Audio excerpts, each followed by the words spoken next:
یہ میری زندگی کی حقیقی کہانی ہے۔ میرا چچا زاد وسیع اور میں ایک دوسرے سے بےحد محبت کرتے تھے۔ میں روزانہ اپنی ماں کو دودھ میں نیند کی گولی دے کر اس سے ملنے چلی جاتی۔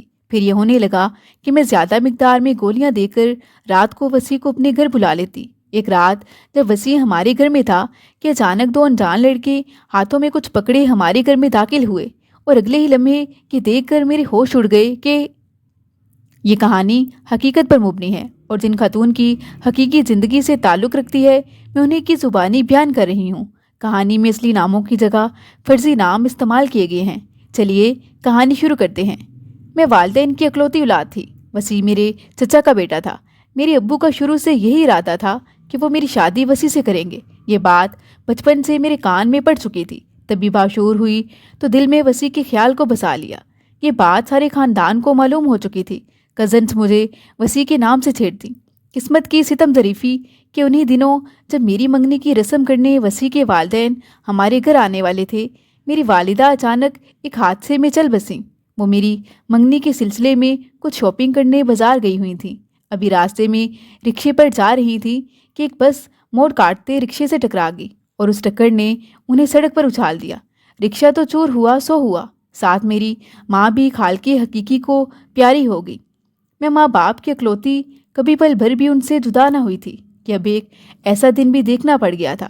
بتا نہیں سکتی ان دنوں میری کیا حالت تھی۔ والد بیچارے بھنجکا کر رہ گئے تھے کہ گھر کی ویرانی کو روئیں یا بیٹی کی پاسبانی کریں۔ ان کی ملازمت ایسی تھی کہ کسی دوسرے دور دراز شہر بھی ڈیوٹی لگ جاتی تو وہ 2-3 ماہ انہیں گھر سے دور رہنا پڑ جاتا تھا۔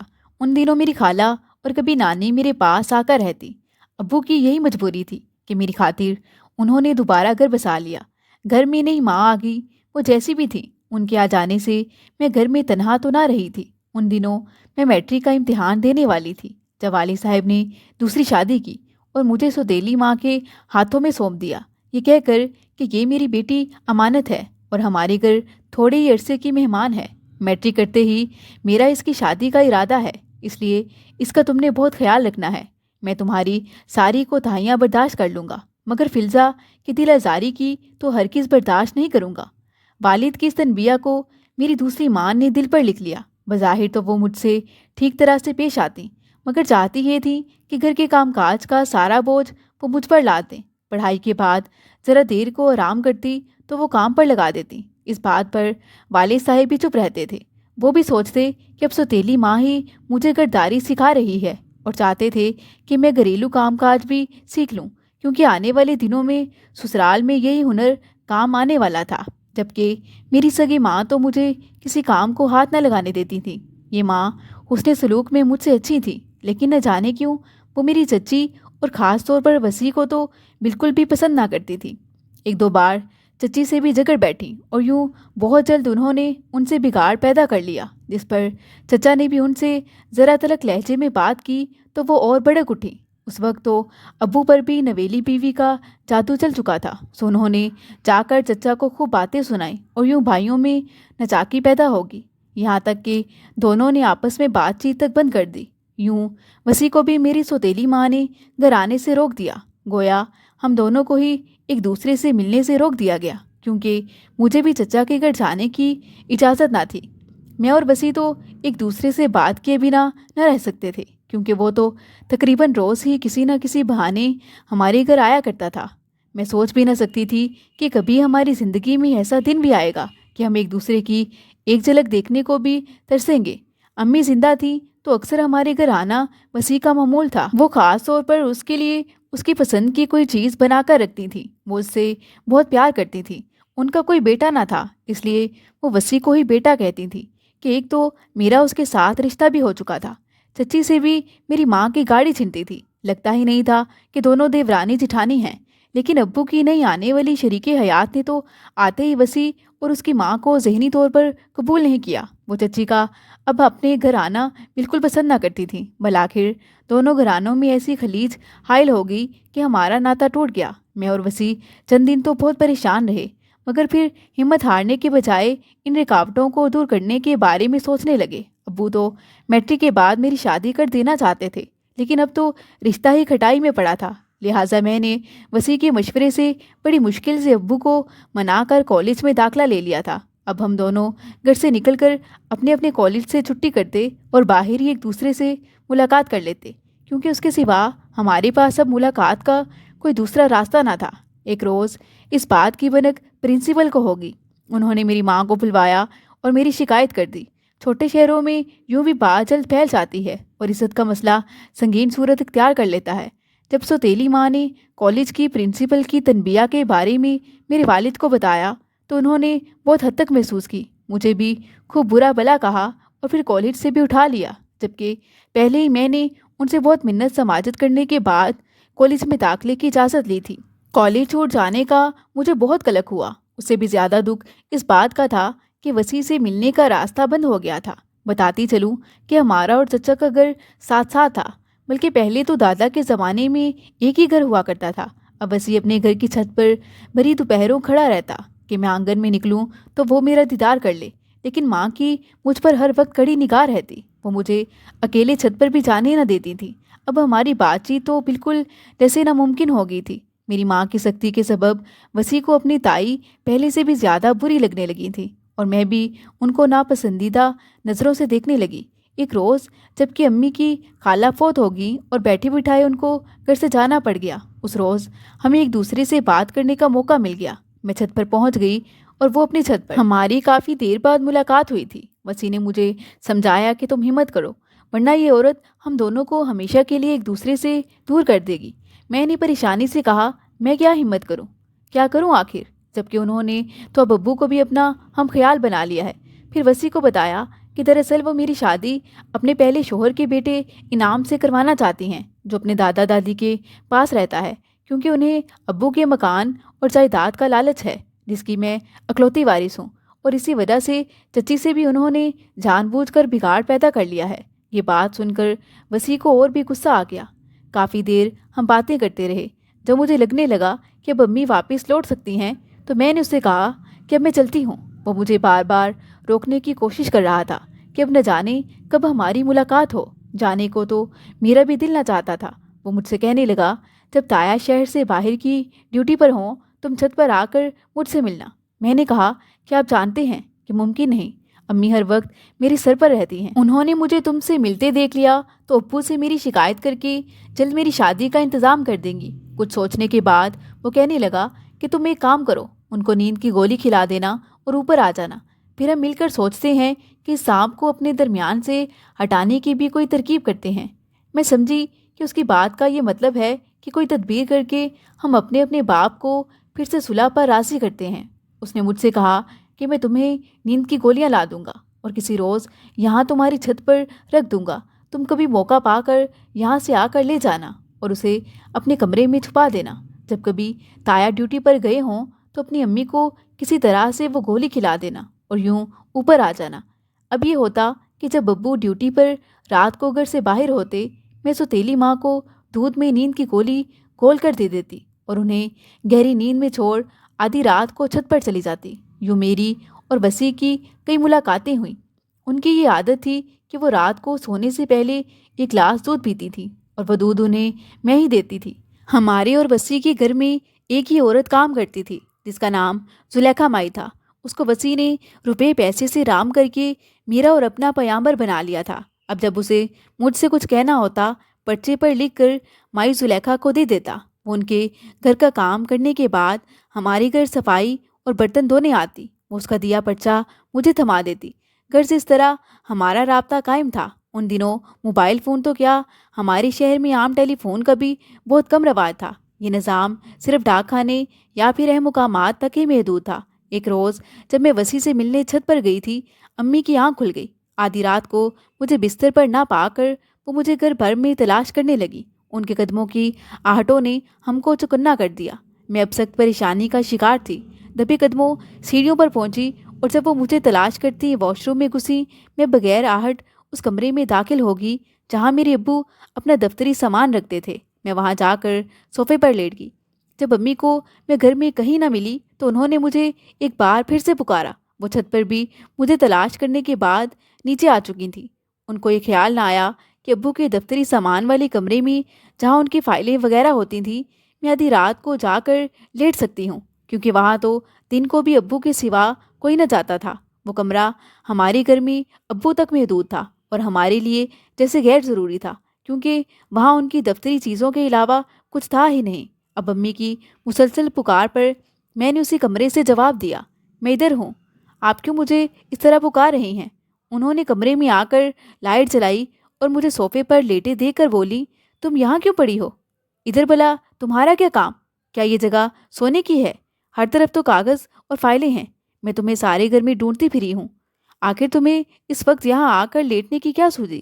میں نے کچھ روحانسی ہو کر کہا، امی آپ کو پتہ ہے نا کہ مجھ سے مچھروں میں نہیں سویا جاتا، مچھر مجھے بہت کاٹتے ہیں اور آپ روزانہ کمروں کی کھڑکیاں تازہ ہوا کی خاطر کھول دیتی ہیں، پھر اکثر شام کو انہیں بند کرنا بھول جاتی ہیں تو کمروں میں مچھر بڑھ جاتے ہیں۔ کل بھی میں تمام رات سو نہیں پائی، مچھروں نے میرے بازوؤں اور چہرے پر ذرا دیکھیں کتنے نشان بنا دیے ہیں۔ ساری رات بس کروٹیں بدلتی رہتی ہوں اور کھجاتی رہتی ہوں، جانے آپ کو اتنے مچھروں میں کیسے نیند آ جاتی ہے؟ اوپر سے آپ پنکھا بھی نہیں لگانے دیتی، پنکھا چلا لیا ہوتا تو اتنا مچھر نہ کاٹتے، آپ کو پنکھے میں بھی سردی لگتی ہے، اب میں آخر کیا کروں؟ مجھے تو لگ رہا ہے کہ مجھے ملیریا ہو جانا ہے۔ وہ کہنے لگی، اچھا آئندہ ادھر مت سونا، چلو اب اٹھو اس اجاڑ کمرے سے اور میرے کمرے میں چل کر سو جاؤ، میں پنکھا چلا دیتی ہوں اور چادر لپیٹ لیتی ہوں، تم بھی چادر لے کر سو جاؤ۔ میں اللہ کا شکر ادا کرتی ان کے پیچھے ہوئی۔ آج تو تم میرے کمرے میں سو جاؤ، کل سے اپنے کمرے میں سونا اور کمرہ بند رکھنا، تمہیں تو تازہ ہوا نہیں چاہیے نہ صحیح، اجاڑ کمروں میں سونے سے جن بھوت غالب ہو جاتے ہیں۔ انہوں نے مجھے اپنے تئیں ڈرایا تاکہ میں دوبارہ نہ جاؤں، مگر میں جانتی تھی کہ وہ مجھ پر مشکوک تھیں اور پہرا دیتی تھی، وسیع کی وجہ سے۔ کمرے میں آ کر لیٹ کر جیسے میری جان میں جان آئی۔ اب جب اگلی بار میری چھت پر وسیع سے ملاقات ہوئی، میں نے اسے بتایا کہ اب شاید امی پر نیند کی گولی بھی اثر نہیں کرتی، وہ بہت چکنی ہو گئی ہیں، اب بہت ہوشیار نیند سوتی ہیں، میں اب مزید کوئی رسک نہیں لے سکتی، مجھے بہت ڈر لگتا ہے، اب آپ یہ ہماری آخری ملاقات سمجھیں، آج کے بعد میں چھت پر رات کو آپ سے ملنے نہیں آؤں گی۔ یہ بات سن کر وہ بہت پریشان ہو گیا، کہنے لگا، یہ عورت تو سچ مچ ہم دونوں کے درمیان ایک کبھی نہ ہٹنے والی دیوار بن گئی ہے، اس کا کوئی پکا حل سوچنا پڑے گا۔ میں سمجھ گئی کہ وہ میری سوتیلی ماں سے نفرت کی تند لہروں میں بہہ رہا ہے۔ اس کے دماغ میں یہ خوف میں نے ہی ڈالا تھا کہ ماں میری شادی اپنے بیٹے انعام سے کرانے والی ہیں، حالانکہ انعام تو ان سے محض ملنے آتا تھا، وہ بھی کبھی کبھار میرے والد کی اجازت سے۔ قصہ یہ تھا کہ جب میری سوتیلی ماں بیوہ ہوئی تھی، وہ ایک بیٹے اور ایک بیٹی کی ماں تھی، ان کے بھائیوں نے بچے پہلے شوہر مرحوم کے والدین کے حوالے کر دیے اور بہن کو گھر لے آئے۔ کچھ عرصہ بعد جب میری سگی امی فوت ہو گئیں تو ان کی شادی میرے ابو سے ہو گئی۔ شادی سے پہلے انہوں نے یہ شرط رکھی تھی کہ میرے والد ان کو پہلے شوہر سے جو بچے تھے ان سے ملنے دیں گے، سو بیٹی سے ملنے امی بھائی کے گھر جاتی، کیونکہ وہ بھی ماں سے ملنے ماموں کے گھر آ جاتی تھی، اور بیٹا یعنی انعام ان سے ملنے کبھی کبھار ہمارے گھر بھی آ جاتا تھا۔ جب وہ آتا میں انعام کے سامنے بھی نہ جاتی کہ یہ میرے ابو کا حکم تھا۔ سوتیلی ماں کی مجھ پر سختی اور پھر وسیع سے ملنے پر پابندی کے باعث یہ قصہ میرے ذہن نے از خود کر لیا تھا کہ شاید وہ ہمارے مکان اور جائیداد کی خاطر میری شادی انعام سے کرنے کا سوچ رہی ہیں۔ یہ خود ساختہ کہانی جو میرے ذہن نے گڑی، میں نے وسیع کے گوشے گزار کر دی، جس کو اس نے سچ مان لیا۔ جس رات امی نے مجھے بستر پر نہ پا کر گھر بھر میں ڈھونڈا، اس کے بعد میں صرف ایک بار ہی وسیع سے رات کو چھت پر ملی تھی، اور اس کے بعد کچھ روز تک ہم نہیں ملے تھے۔ میں خاموش ہو بیٹھی اور وہ بھی خاموشی کی آگ میں جلتا رہا۔ ایک دن اس نے اماں زلیخا کے ہاتھ پرچہ بھجوایا، جس پر لکھا تھا کہ آج رات 2 بجے اوپر آ جانا، تم سے کچھ ضروری بات کرنی ہے۔ ابو ڈیوٹی پر گئے ہوئے تھے، میں رات 2 بجنے سے کچھ دیر پہلے بستر سے نکلی۔ ماں گہری نیند سو رہی تھی، کیونکہ آج میں نے ان کو نیند کی 4 گولیاں دودھ میں ڈال کر دے دی تھیں کہ وسیع نے مجھے ایسا کرنے کو کہا تھا۔ میں بھی تو نہیں چاہتی تھی کہ وہ نیند سے اٹھ جائیں اور مجھے بستر پر نہ پا کر شور مچا دیں۔ نیند کی 4 گولیاں دینا گویا بقول وسیع یہ ہمارے مسئلے کا پکا حل تھا۔ اس کا کہنا تھا جو رقیب بن کر ہمیں ملنے نہ دے اس کو گہری نیند سلا دینا چاہیے۔ میں جب چھت پر آئی تو وہ مجھ سے کہنے لگا، آج سے تایا کی دوسرے شہر ڈیوٹی ہے، تم ایسا کرو اپنے گھر کے بیرونی دروازے کی کنڈی اندر سے کھول دو، کیونکہ چھت پر اب سردی ہوتی ہے۔ آج ہم کمرے میں بیٹھ کر آرام سے باتیں کریں گے، کیونکہ تمہاری امی تو اب خوب گہری نیند سوئیں گی۔ ہم صبح تک باتیں کر سکتے ہیں، ہمیں کسی کا خوف بھی نہ ہوگا۔ آج میں تمہیں ایک خوشخبری سنانے والا ہوں، خوشخبری یہ ہے کہ میری ترقی ہو گئی ہے اور تنخواہ بھی کافی اچھی ہو گئی ہے۔ اس کی ہدایت کے مطابق میں نے صحن میں آ کر بیرونی دروازے کی کنڈی کھول دی اور پھر ہم اپنی اپنی سیڑھیوں سے اتر کر وہ اپنے گھر کے بیرونی دروازے سے ہمارے گھر میں آ گیا۔ وہ میرے کمرے میں آ کر آرام سے بیٹھ گیا اور ہم نے بے فکر ہو کر ساری رات باتیں کی۔ اس نے مجھے اپنے ہاتھوں سے مٹھائی کھلائی اور صبح کو اذان سے ذرا قبل اپنے گھر چلا گیا، چونکہ اب سردیوں کا موسم شروع ہو چکا تھا اور چھت پر رات کو سردی زیادہ ہو گئی تھی۔ لہٰذا اب جب ابو کی ماہ کی ڈیوٹی دوسرے شہر ہوتی، ہم میری سوتیلی ماں کو نیند کی گولیوں سے گہری نیند سلا کر بے فکری سے گھر میں ملاقاتیں کرتے۔ اذان سے کچھ دیر پہلے وہ اپنے گھر چلا جاتا، کیونکہ اس وقت چچا چچی بھی اٹھ جاتے تھے۔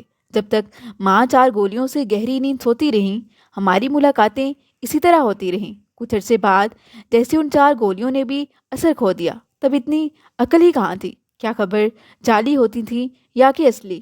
بہرحال ایک روز جب 4 گولیوں نے بھی ان پر اثر نہ کیا اور وہ آدھی رات کو اٹھ گئیں، یہ تو خیر ہوئی کہ ان پر اٹھنے کے بعد بھی نیند کا غلبہ تھا۔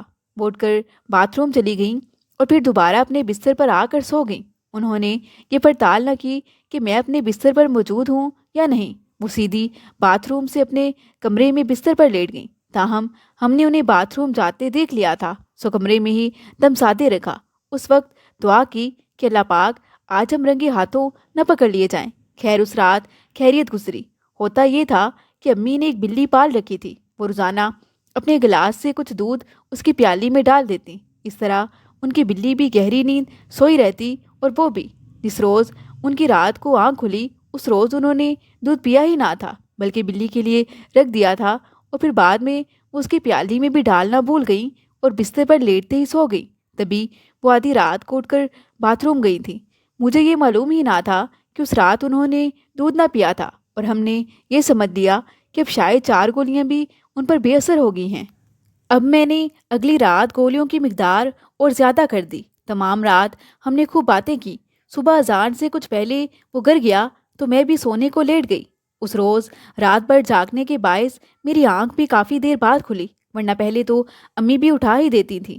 کافی ٹائم ہو گیا مگر میں سوتی رہی۔ وہ بھی مجھے زلیخا نے آ کر جگایا۔ وہ کہنے لگی، بی بی کیا ہوا ہے؟